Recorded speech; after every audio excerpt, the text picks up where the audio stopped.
Hello students, आज हम लोग पढ़ेंगे आईसीएसई बोर्ड क्लास 10 का topic study of compounds.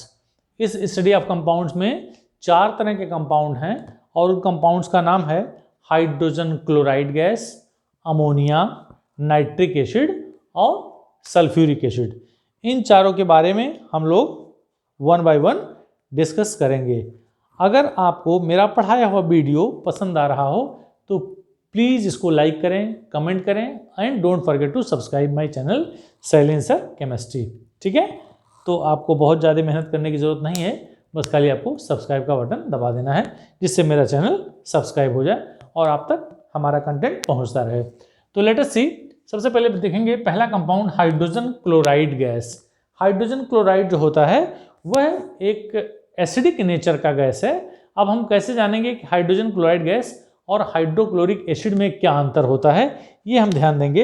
Hydrochloric acid और हाइड्रोजन क्लोराइड गैस, अगर यह hydrogen chloride gas aqueous solution में मतलब वाटर में डिजॉल्व हो जाए तो यह H आयन और Cl आयन देता है। तो HCl when hydrogen chloride gas is dissolve into the water तो then it is known as the hydrochloric acid. ये आपको ध्यान रखना होगा कि हाइड्रोक्लोरिक एसिड किसे कहते हैं और हाइड्रोजन क्लोराइड गैस क्या होती है। तो अब हम बात करेंगे इस हाइड्रोजन क्लोराइड के बनाने का method of preparation. Method of preparation method of preparation पढ़ाने से पहले मैं आपको बताऊंगा कि यह कहां कहां पाया जाता है। हाइड्रोजन क्लोराइड गैस जो होता है वो फ्री स्टेट में वॉल्केनिक गैसेस और गैस्ट्रिक जूसेस में पाया जाता है। तो इस तरह से अब हम इसके मेथड ऑफ प्रिपरेशन की बात करेंगे। पहला होता है बेटा डायरेक्ट कॉम्बिनेशन। डायरेक्ट कॉम्बिनेशन या डायरेक्ट सिंथेसिस। डायरेक्ट सिंथेसिस में क्या होगा, हाइड्रोजन गैस और क्लोरीन गैस को अगर diffuse sunlight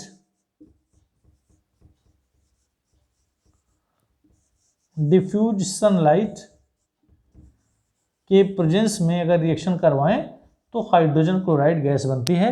this is known as the direct combination. अब हम जो सबसे इसका इंपॉर्टेंट पॉइंट है लैब मेथड ऑफ प्रिपरेशन, उसके बारे में आपको बताऊंगा कि लैब मेथड ऑफ प्रिपरेशन, और इसी लैब मेथड ऑफ प्रिपरेशन से बहुत सारे क्वेश्चंस पूछे जाते हैं बोर्ड एग्जाम में। अगर आपने इसको ध्यान से सुन लिया तो जाहिर सी बात है आपको ऑलमोस्ट सारे क्वेश्चंस के आंसर्स मिल जाएंगे। जो जिस तरह के क्वेश्चंस पूछे जाते हैं उन क्वेश्चंस का आंसर मैं आपको बताऊंगा और बड़े ही आसानी से आप उसका आंसर एग्जाम में लिख सकते हैं। तो चलिए देखते हैं लैब मेथड ऑफ प्रिपरेशन।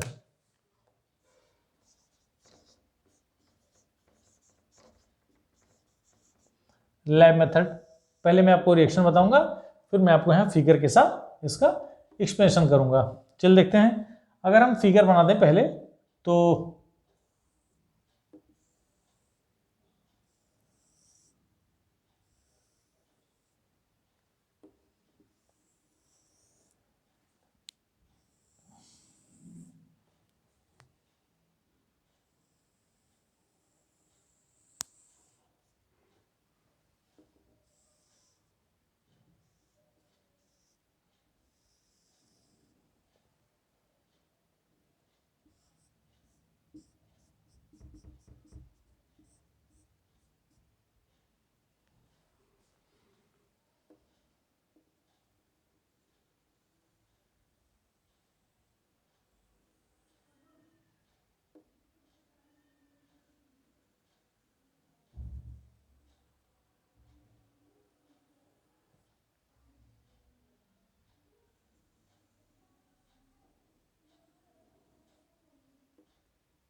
आइए देखते हैं ये किस तरह का फिगर है और इस फिगर में हमने क्या क्या लिया हुआ है। इस फिगर में हमने एक राउंड बॉटम फ्लास्क लिया और इस राउंड बॉटम फ्लास्क में हमने NaCl का सॉल्यूशन लिया हुआ है। What is this? NaCl। और इसमें हमने कंसंट्रेटेड सल्फ्यूरिक एसिड, ये ध्यान रखेंगे कि जो कंसंट्रेटेड सल्फ्यूरिक एसिड जिस फनल से हम गिरा रहे हैं उसका एंड पॉइंट इस सॉल्यूशन में होना चाहिए।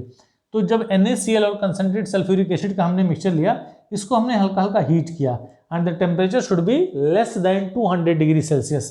अब इसमें एक और हमने डिलीवरी ट्यूब लगाया, वह डिलीवरी ट्यूब एक दूसरे जार में आ गया और जिस जार में ऑलरेडी कंसंट्रेटेड सल्फ्यूरिक एसिड भरा हुआ है। क्या है? Concentrated sulphuric acid. ये इस कंसंट्रेटेड सल्फ्यूरिक एसिड में यहाँ से जो HCl गैस बन रही है, भी रिएक्शन के थ्रू मैं बताऊंगा, इस HCl गैस जो यहाँ से बन रही है वो उस डिलीवरी ट्यूब से होते हुए इस कंसंट्रेटेड सल्फ्यूरिक एसिड में आ जाएगी, जो इस हाइड्रोजन क्लोराइड गैस में जो मॉइस्चर है, इस मॉइस्चर को एब्जॉर्ब करके फिर हाइड्रोजन गैस ये बुलबुले के रूप में ऊपर आ जाएगा और हाइड्रोजन क्लोराइड गैस फिर इस डिलीवरी ट्यूब से होते हुए एक गैस जार में कलेक्ट हो जाएगा। तो इस तरह से हमने कहा कि दिस इज HCl गैस। इस गैस जार में जिसको हमने अपवर्ड डिस्प्लेसमेंट ऑफ एयर के थ्रू कलेक्ट कर लिया। तो यहाँ से आपको पता चला कि हमने क्या क्या रिएक्शन लिखा था। इस रिएक्शन को ध्यान से देखेंगे। NaCl प्लस H2SO4 कंसंट्रेटेड होगा, temperature should be less than 200 degree Celsius. तो जो कंपाउंड बनेगा वो होगा NaHSO4 सोडियम बाईसल्फेट और प्लस HCl। इस H2SO4 में दो डिस्प्लेसेबल हाइड्रोजन एटम है, तो एक हाइड्रोजन डिस्प्लेस होगा, उसकी जगह Na आ जाएगा तो बनेगा NaHSO4 और इसका H इसका Cl मिलकर के HCl गैस बना लेगा, जो यहाँ से होकर के इस गैस जार में आएगा, इस concentrated sulphuric acid containing jar में आएगा, जो यहाँ से मॉइस्चर को एब्जॉर्ब कर लेगा, फिर HCl हम ला करके इस गैस जार में कलेक्ट कर लेंगे। अब हम इसमें क्वेश्चन देखते हैं कि अगर NaCl, ध्यान देंगे, अगर NaCl को कंसंट्रेटेड सल्फ्यूरिक एसिड के साथ गर्म किया जाए और टेम्परेचर अगर इसका मोर देन 200 डिग्री सेल्सियस कर दिया जाए, तो जो प्रोडक्ट बनेगा बेटा वो बनेगा Na2SO4 sodium sulphate along with 2HCl, यहाँ 2 कर देंगे। अब इसी पे क्वेश्चन पूछा जाता है बोर्ड एग्जाम में कि इनमें क्या क्या कंडीशन हो सकता है। चलिए देखते हैं। सबसे पहले पूछता है कि why we take the temperature less than 200 degree Celsius. Temperature 200 degree Celsius से कम ही क्यों लिया जाता है? क्योंकि अगर 200 डिग्री सेल्सियस से ऊपर टेम्परेचर लिया जाए तो एक तो अननेसेसरी फ्यूल वेस्ट होगा और दूसरा उस जिस ग्लास अपरेटस की हम बात कर रहे हैं, इस ग्लास अपरेटस के क्रैक होने के चांसेस रहते हैं। और तीसरा जो सबसे बड़ा कारण है, इसमें जो सोडियम सल्फेट बनता है दैट इज हार्ड क्रस्ट, और हार्ड क्रस्ट इस ग्लास अपरेटस में जाके चिपक जाता है इनर वॉल पे, which can not be removed easily. तो इस तरह से ये ग्लास अपरेटस फिर खराब हो जाता है। तो 3 कारण है जिसमें हम उसका टेम्परेचर 200 डिग्री सेल्सियस से कम ही लेते हैं। अब इसमें क्वेश्चन आता है कि why we should take only NaCl। ये एक साल्ट है, और भी साल्ट सोडियम सल्फेट हो सकता है, सोडियम नाइट्रेट हो सकता है, मेनी मोर आर देयर, लेकिन हम केवल NaCl ही क्यों ले सकते हैं? NaCl इसलिए लेंगे क्योंकि it is easily available and it is very cheap, तो इसलिए हम NaCl ले लेते हैं। अब हम बात करेंगे in place of the sulphuric acid हम क्या कंसंट्रेटेड हाइड्रोक्लोरिक एसिड या कंसंट्रेटेड नाइट्रिक एसिड ले सकते हैं कि नहीं ले सकते हैं। ये सल्फ्यूरिक एसिड की जगह पे हम कंसंट्रेटेड नाइट्रिक एसिड नहीं ले सकते, क्योंकि सल्फ्यूरिक एसिड का कैरेक्टरिस्टिक्स होता है, यह होता है नॉन वोलाटाइल। क्या होगा? नॉन वोलाटाइल, और it has high boiling point.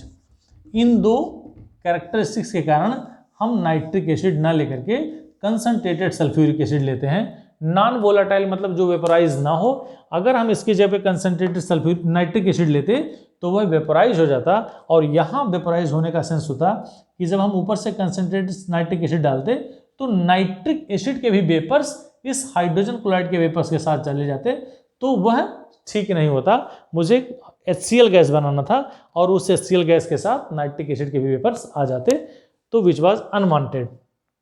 अब इसके अलावा हम NaCl तो इस तरह के क्वेश्चंस पूछते हैं कि क्यों हम कंसंट्रेटेड सल्फ्यूरिक एसिड की जगह पे नाइट्रिक एसिड नहीं ले सकते, क्यों इसका टेम्परेचर 200 डिग्री सेल्सियस से कम ही होता है, और इसके अलावा जब हम यहाँ से HCl गैस इस जार में ले आते हैं तो why this only concentrated sulphuric acid is used. यह यहाँ concentrated sulphuric acid drying agent की तरह काम कर रहा है। Concentrated sulphuric acid drying agent और डिहाइड्रेटिंग एजेंट दोनों की तरह काम करता है। अगर हम ड्राइंग एजेंट की बात करें तो ड्राइंग एजेंट P2O5 भी हो सकता है और ड्राइंग एजेंट CO क्विकलाइन भी हो सकता है। तो क्वेश्चन पूछता है एग्जाम में कि क्यों नहीं इस कंसंट्रेटेड सल्फ्यूरिक एसिड की जगह पे कैल्शियम ऑक्साइड या phosphorus pentoxide can be use as a drying agent. उसका कारण मैं बताऊंगा कि यह फास्फोरस पेंटाऑक्साइड HCl गैस से रिएक्ट करके कंपाउंड बना लेता है और कैल्शियम ऑक्साइड भी HCl गैस से रिएक्ट करके कंपाउंड बना लेता है। आइए देखते हैं कौन सा कंपाउंड बनाता है, उसके बारे में बताते हैं। इसीलिए हम इस ड्राइंग एजेंट को नहीं यूज करते P2O5 या कैल्शियम ऑक्साइड को। चल देखते हैं किस कारण से हम इसको नहीं ले सकते। अगर कैल्शियम ऑक्साइड ले लिया और ये HCl से रिएक्ट करेगा तो बनाएगा calcium chloride along with the water, इसको बैलेंस करेंगे। और अगर हमने P2O5 ले लिया फास्फोरस पेंटाऑक्साइड, ये HCl के साथ रिएक्ट करके क्या बनाएगा फास्फोरिल क्लोराइड POCl3 और प्लस HPO3 मेटाफास्फोरिक एसिड, इसको बैलेंस करेंगे तो 2 हो गया 3 हो गया, हम यहाँ लिखेंगे 3H और यहाँ लिखेंगे 3। तो इस तरह से P2O5 फास्फोरस हो गया 3 + 1 4, यहाँ 2 कर देंगे। Is it? तो इस तरह से हमने देखा कि calcium oxide is forming calcium chloride और P2O5 is forming POCl3 as well as the HPO3। इसलिए हम कंसंट्रेटेड सल्फ्यूरिक एसिड की जगह पे ये दोनों ड्राइंग एजेंट नहीं ले सकते हैं। अब मैं आपको बताऊंगा drying agent and dehydrating agent में क्या अंतर होता है। ड्राइंग एजेंट जो होता है वह मॉइस्चर को एब्जॉर्ब कर लेता है, लेकिन जो डिहाइड्रेटिंग एजेंट होता है वो किसी सब्सटेंस से वाटर मॉलिक्यूल को बाहर कर देता है। अब अगर आपको इस सल्फ्यूरिक एसिड के डिहाइड्रेटिंग नेचर को देखना है तो याद आ गया, तो मैं आपको बता दे रहा हूं कि डिहाइड्रेटिंग नेचर और ड्राइंग नेचर में क्या अंतर है। यहाँ ये ड्राइंग एजेंट की तरह काम कर रहा है। अगर हमने कोई कंपाउंड ले लिया, मान लीजिए C2H5OH ले लिया, इसको अगर हमने कंसंट्रेटेड सल्फ्यूरिक एसिड के साथ रिएक्ट करवाया which is acting as a dehydrating agent, तो ये वाटर मॉलिक्यूल रिमूव करेगा और जो बचेगा उसको कहेंगे C2H4 एथिलीन या इथाइन। तो यहाँ कंसंट्रेटेड सल्फ्यूरिक एसिड इससे वाटर मॉलिक्यूल रिमूव कर रहा है, तो it is indicating here the dehydrating nature, लेकिन यहाँ ये ड्राइंग नेचर को शो कर रहा है।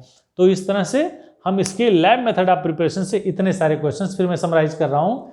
क्यों उसका टेम्परेचर 200 डिग्री सेल्सियस से कम लिया जाता है, क्यों NaCl ही लिया जाता है, क्यों कंसंट्रेटेड नाइट्रिक एसिड नहीं लिया जाता, क्यों ड्राइंग एजेंट P2O5 और CaO नहीं लिया सकता। तो सबका आंसर मैं आपको बता दिया कि 200 डिग्री सेल्सियस पे उसका टेम्परेचर, 200 डिग्री सेल्सियस से ऊपर टेम्परेचर लेने पे फ्यूल वेस्ट होगा, हार्ड क्रस्ट बनेगा, वो इनर वॉल पे चिपक जाएगा जिसको रिमूव करना आसान नहीं होता है, तो वह ग्लास अपरेटस खराब हो जाता है और फ्यूल वेस्ट हो गया। और इसके अलावा हमें कह सकते हैं कि एक तो हार्ड क्रस्ट बन गया, सोडियम सल्फेट जो होता है वो हार्ड क्रस्ट के नाते वो चिपक जाता है, फ्यूल बेस्ड हो गया और हमारा ग्लास अपरेटस टूट जाता है, टूट सकता है। दूसरा हो गया NaCl ही क्यों लेते हैं, क्योंकि it is easily available and cheap. Concentrated nitric acid क्यों नहीं लेते हैं, क्योंकि यह हाईली वोलाटाइल होता है और concentrated sulphuric acid non volatile और हाई मेल्टिंग पॉइंट वाला होता है, इसलिए हम ये सारी चीजें लेते हैं।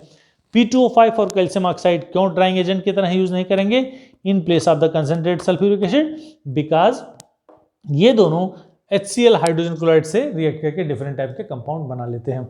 अब इसकी प्रॉपर्टी जानने के पहले मैं आपको बताऊंगा कि इसका एसिडिक नेचर और इसका हाईली सॉल्बिलिटी किस एक्सपेरिमेंट से शो हो सकता है, उसको मैं आपको यहां दिखाऊंगा, which is known as the fountain experiment. इसको जरा ध्यान देंगे, क्या नाम होगा उसका, फाउंटेन एक्सपेरिमेंट। फाउंटेन एक्सपेरिमेंट से अभी मैं आपको फिगर बना के दिखाऊंगा कैसे हाइड्रोजन क्लोराइड गैस का एसिडिक नेचर और उसकी हाई सॉल्बिलिटी शो हो सकती है, दिखाई जा सकती है, वो मैं आपको यहां दिखाने जा रहा हूं। फिर से मेरा आपसे रिक्वेस्ट है कि अगर आपको मेरा वीडियो अच्छा लग रहा हो तो प्लीज संकोच ना करें, मेरा चैनल जरूर सब्सक्राइब करें, साइलेंसर केमिस्ट्री, जिससे आप तक मेरा नया नया कंटेंट पहुंचता रहे and which is very very very much beneficial for your board exams as well as the competitive exams. चलिए देखते हैं। अब मैं आपको बताऊंगा फाउंटेन एक्सपेरिमेंट।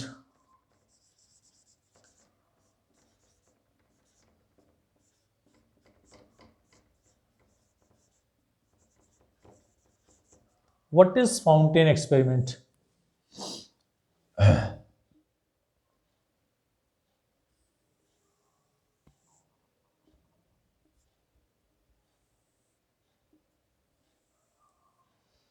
एक राउंड बॉटम फ्लास्क लिया, इस राउंड बॉटम फ्लास्क में दो होल हो गए, एक होल में जेट ट्यूब लगा दिया और दूसरे होल में ड्रॉपर लगा दिया विच कंटेन वाटर। ध्यान देंगे,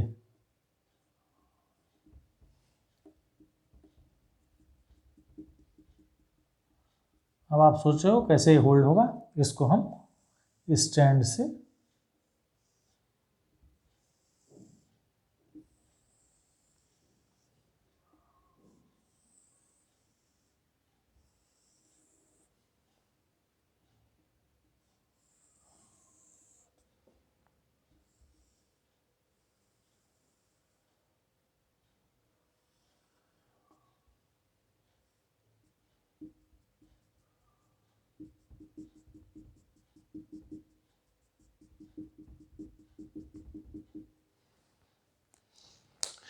गौर से देखेंगे, इसको कहते हैं, ये जो है जेट ट्यूब, ठीक है, ये हो गया ड्रॉपर, ये हो गया ब्लू लिटमस सॉल्यूशन, ठीक है, और इसमें हमने HCl गैस भरी हुई है। ध्यान देंगे, फिर से देखेंगे, हमने एक बीकर लिया, उस बीकर में ब्लू लिटमस सॉल्यूशन लिया और इसमें एक राउंड बॉटम फ्लास्क लिया, इस राउंड बॉटम फ्लास्क में हमने HCl गैस भरा हुआ है जिसमें दो होल्स दिखाई दे रहे हैं। इन दो होल्स में एक होल में हमने जेट ट्यूब लगा दिया और दूसरे में हमने ड्रॉपर लगा दिया and this dropper is containing water molecule in it. अब जरा हमको ध्यान से देखना है, क्या करेंगे, हम इस ड्रॉपर को स्क्वीज करेंगे, तो जब हम इसको दबाएंगे, इसमें वाटर मॉलिक्यूल है, तो यह वाटर यहाँ से यहाँ चला गया, अंदर चला गया, तो जब अंदर चला गया तो ये HCl गैस को अपने अंदर एब्जॉर्ब कर लिया, तो ये HCl gas is highly soluble into the water. मैं आपको यहाँ बताऊंगा कि 1:452 वॉल्यूम, गौर से देखेंगे 1:452, यानी 1 लीटर वाटर में हम 452 लीटर HCl गैस डिजॉल्व कर सकते हैं, यानी कि इसकी जो सॉल्बिलिटी होगी बहुत ज़्यादा होती है, तो therefore we can say it is the highly soluble into the water. तो मैं आपको बताना चाह रहा था कि जब हम इसको स्क्वीज करेंगे तो वाटर मॉलिक्यूल अंदर गया और यह वाटर मॉलिक्यूल इसमें उपस्थित HCl गैस को अपने अंदर खींच लेगा। तो यहाँ एक पार्शियल वैक्यूम डेवलप हो जाएगा। तो जैसे ही पार्शियल वैक्यूम डेवलप होगा तो इसका प्रेशर कम हो गया। नीचे जिसमें ये सॉल्यूशन रखा हुआ है यहाँ एटमॉस्फेयर प्रेशर काम करेगा, तो इसका प्रेशर कम हो गया इस फ्लास्क का, और यहाँ प्रेशर ज़्यादा है तो नीचे से सॉल्यूशन ये क्या करेगा, वैक्यूम के नाते सॉल्यूशन नीचे से जेट ट्यूब की थ्रू अपने अंदर खींचने लगेगा। और जैसे ही यह सॉल्यूशन नीचे से इसमें जाएगा तो हम देखेंगे कि रेड कलर का फाउंटेन बनने लगेगा। क्या बनेगा? Red fountain. इसको हम लिखेंगे रेड फाउंटेन। ये रेड फाउंटेन बनेगा। इसका मतलब हो गया, हमने देखा कि this HCl gas is highly soluble into the water and blue litmus solution when goes into this round bottom flask then it forms the red fountain. इसका मतलब हो गया कि it is indicating its acidic nature. और हमें मुझे पता है कि जब कोई सॉल्यूशन एसिडिक होता है तो blue litmus solution is going to convert into the red. अगर वो बेसिक होता तो red litmus is converting into the blue one. तो इस तरह से इस रेड फाउंटेन या फाउंटेन एक्सपेरिमेंट से हमने क्या क्या पाया कि इट इज हाईली सॉल्युबल। क्या मिला बेटा? Highly soluble. HCl gas is highly soluble into the water. और सॉल्युबिलिटी का रेशियो मैंने आपको यहां दिखाया है कि 1 volume is just going to dissolve 452 volume of the hydrogen chloride gas and it is showing the acidic nature. तो इस तरह से हमने देखा कि hydrogen chloride gas acidic nature का होता है और हाईली सॉल्युबल होता है। तो this fountain experiment shows these two property of the hydrogen chloride gas. तो इस तरह से आज हमने पढ़ा कि how to prepare the hydrogen chloride gas, और यह फाउंटेन एक्सपेरिमेंट से किस किस नेचर को शो करता है। अब अगले वीडियो में आपको पढ़ाऊंगा physical properties and chemical properties of the hydrogen chloride gas. Thank you so much for watching. Once again मैं कहना चाह रहा हूँ कि वीडियो आपको अच्छा लग रहा हो तो सब्सक्राइब करना ना भूलें। Silencer Chemistry classes. Thank you once again.